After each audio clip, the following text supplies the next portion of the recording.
ભૂગોળ ભાગ 13. ઉત્તર અમેરિકામાં રણો મુખ્યત્વે કઈ દિશામાં આવેલા છે? તો કે નૈઋત્ય દિશામાં. મેક્સિકોમાંથી કયું વૃત્ત પસાર થાય? તો કે કર્કવૃત્ત. મેક્સિકોમાંથી કર્કવૃત્ત. કયા ખનિજના ઉત્પાદનમાં કેનેડા વિશ્વમાં પ્રથમ સ્થાન ધરાવે છે? તો કે પ્લેટિનમ. પ્લેટિનમમાં કેનેડા વિશ્વમાં પ્રથમ સ્થાન ધરાવે છે. કેનેડાનું સૌથી મોટું શહેર કયું છે? તો કે ટોરન્ટો. કેનેડાની રાજધાની તો કે ઓટવા. કેનેડાની ખૂબ જ મહત્વની નદી તો કે સેન્ટ લોરેન્સ નદી છે કેનેડાની. ગ્રેન્ડ કેનિયનની રચના કઈ નદી કરેલ છે? તો કે કોલોરાડો. સ્ટેચ્યુ ઓફ લિબર્ટી તો કે ન્યુયોર્કમાં આવેલ છે. ટેક્સાસ રાજ્યમાં અતિશય વેગવાળા ચક્રવાત પવનો ફૂંકાય તેને શું કહેવાય? તો તેને કહેવાય ટોર્નેડો. ટેક્સાસ રાજ્યમાં ટોર્નેડો. ટ ઉપરથી ટ. પરિવહનના માર્ગોના વિકાસમાં પ્રથમ ક્રમે આવતો દેશ તો કે યુએસએ. વ્હાઇટ હાઉસ કયા શહેરમાં આવેલું છે? તો કે વોશિંગ્ટનમાં આવેલું છે વ્હાઇટ હાઉસ. વિસ્તારની દ્રષ્ટિએ વિશ્વમાં ખંડો અમેરિકાનું સ્થાન કેટલું છે? તો કે ચોથું સ્થાન. વિસ્તારની દ્રષ્ટિએ વિશ્વના ખંડોમાં અમેરિકાનું સ્થાન ચોથું. બ્રાઝિલના ઉત્તર ભાગમાં કયું વૃત્ત આવેલું છે? તો કે વિષુવવૃત્ત. બ્રાઝિલના દક્ષિણ ભાગમાં તો કે મકરવૃત્ત. બ્રાઝિલના ઉત્તર ભાગમાં વિષુવવૃત્ત અને દક્ષિણ ભાગમાં મકરવૃત્ત આવેલું છે. દક્ષિણ અમેરિકાના વિશ્વના કેટલા ટકા જંગલો આવેલા છે? તો કે 21%.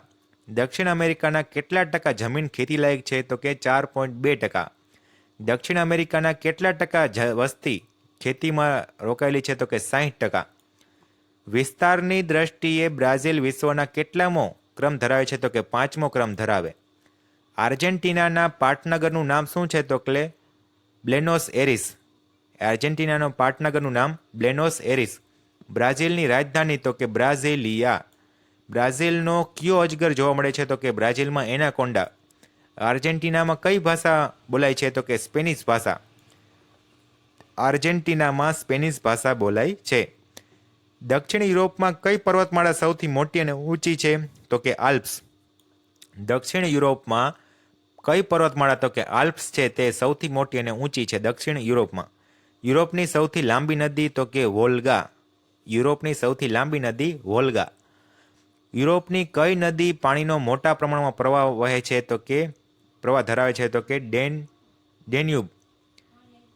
યુરોપની કઈ નદી 10 દેશોમાં થઈને તેને સ્પર્શીને વહે છે? તો કે ડેન્યુબ. રાઇન નદી કયા સમુદ્રને મળે છે? તો કે ઉત્તરને. રાઇન નદી ઉત્તરને મળે છે. જીનીવા સરોવર. જીનીવા સરોવર યુરોપના કયા દેશમાં આવેલું છે? તો કે સ્વિટ્ઝરલેન્ડમાં. જીનીવા સરોવર સ્વિટ્ઝરલેન્ડમાં આવેલ છે. યુરોપનું સૌથી મોટું સરોવર તો કે લાડોગા. યુરોપનું સૌથી મોટો સરોવર લાડોગા. અને યુરોપની સૌથી લાંબી નદી વોલ્ગા.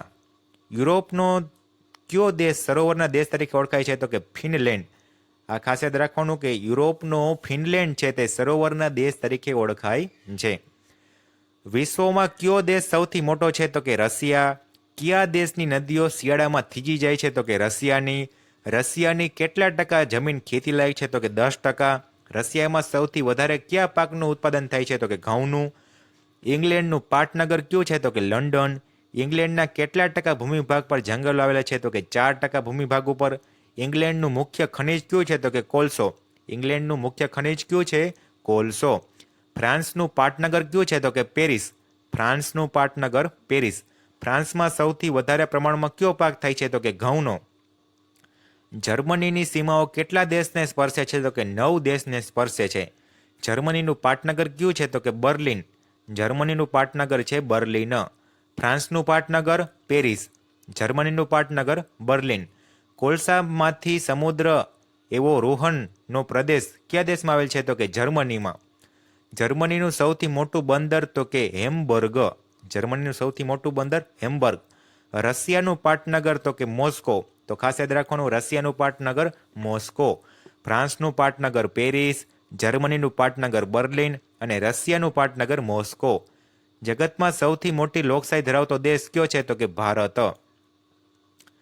ભારતની સંસ્કૃતિની આગવી લાક્ષણિકતા છે? તો કે ભારતની સંસ્કૃતિ સર્વધર્મ પ્રજા અને બધા જ પ્રત્યે સંભાવ ધરાવે છે. ભારતની મધ્યમાં થઈને કયું વૃત્ત પસાર થાય તો કે કર્કવૃત્ત. ભારતના અક્ષાંશીય અને રેખાંશીય વિસ્તારો આશરે કેટલા અંશે છે તો કે 30 અંશે. ભારતમાં અક્ષાંશીય અને રેખાંશીય વિસ્તારોમાં આશરે કેટલા અંશે જોવા મળે છે તો કે 30. પશ્ચિમ ગુજરાતમાં રાત બાકી હોય એ જ સમયે ભારતના પૂર્વ ભાગમાં કયા પ્રદેશમાં સૂર્યોદય થાય છે તો કે અરુણાચલ પ્રદેશમાં.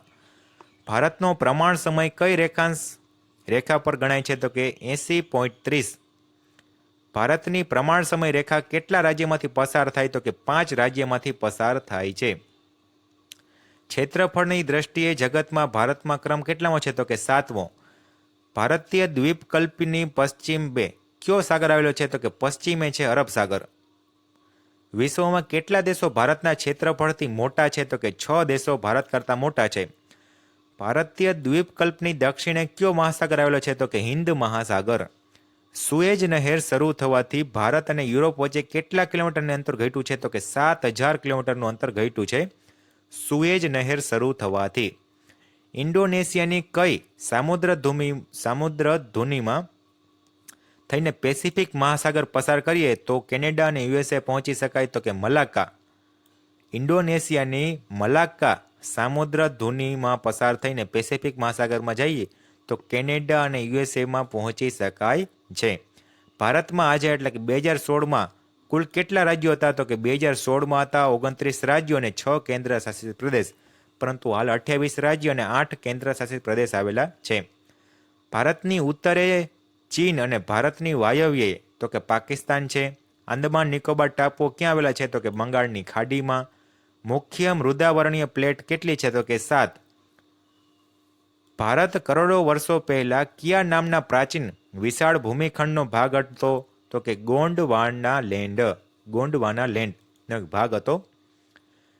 ઇન્ડો ઓસ્ટ્રેલિયન પ્લેટ અને યુરેશિયન પ્લેટના ટકરાવાથી ટેથિસ સમુદ્રમાંથી કઈ પર્વત શ્રેણીનું નિર્માણ થયું તો કે એન્ડીઝ એટલે કે હિમાલય પર્વતનું નિર્માણ થયું.